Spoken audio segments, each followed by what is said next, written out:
Good morning, everybody. To the family of my good friend Njambi,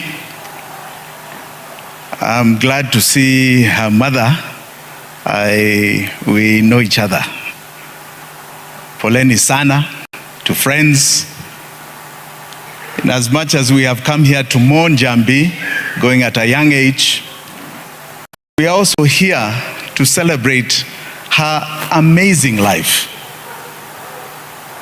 Her amazing life.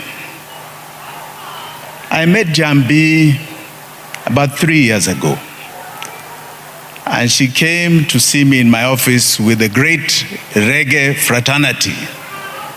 Ja Rastafari Ja. Muko hapa. And I think they were headed by Jeff. Where's Jeff? Jeff Wangemi.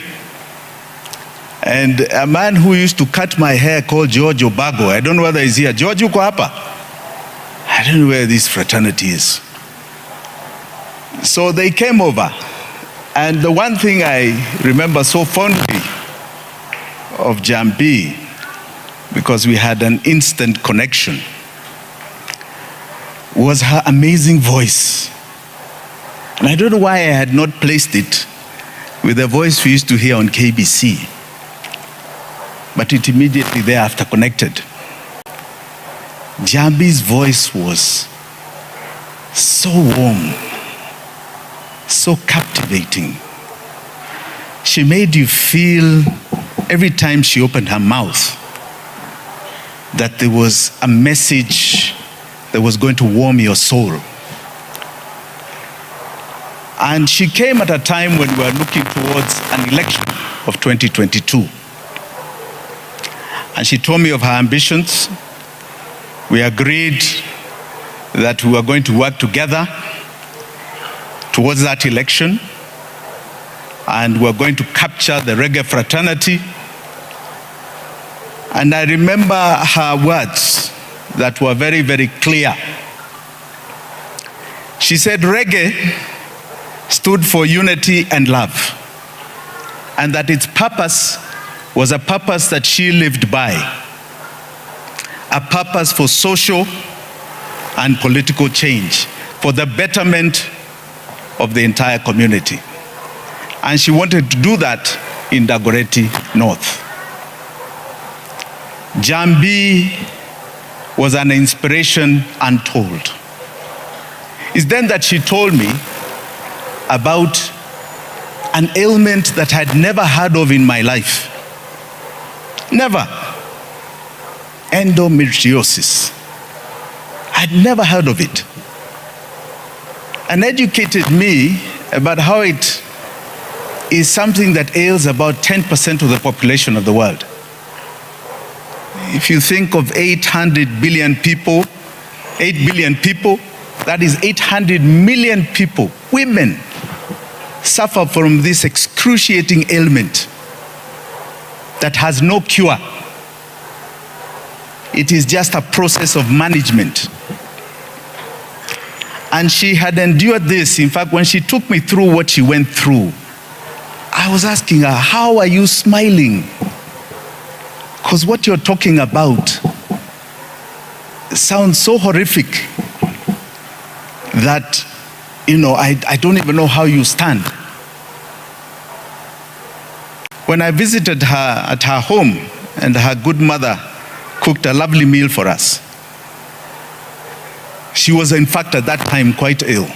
And you could tell she was going through a lot of agony. And even then, she told me that she's standing up and will continue to educate not only Kenyans, but the world about this ailment that one cannot avoid. If it comes, it comes. That has no cure, that takes people through a horrific living.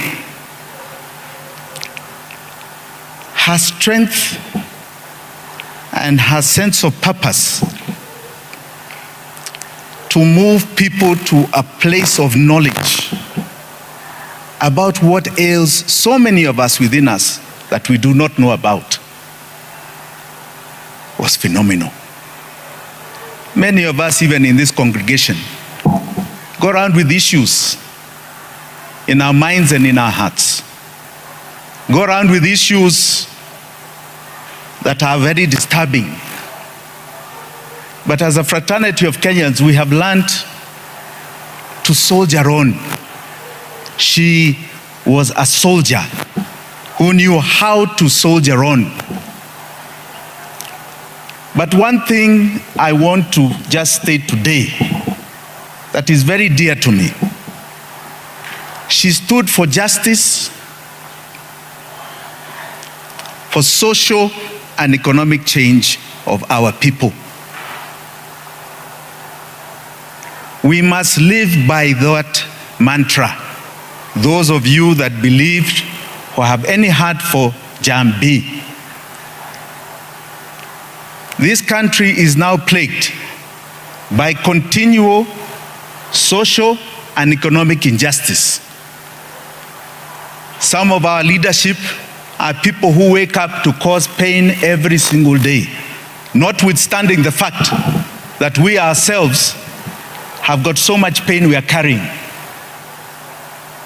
But just like Njambi, who saw a glass half full and not half empty, please have confidence that this country, no matter what anybody tries to do, is going to be half full and not half empty, and that we shall overcome all our challenges, and that those who perpetuate our pain are going to face the wrath of God. We know where Njambi is today.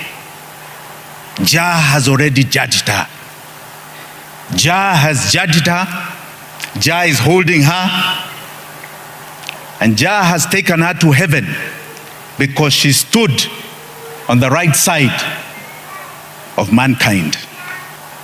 Let us wish the family all that we can do. All our hearts are with you. Njambi called just before she went to hospital, and we sent her a little support. If you need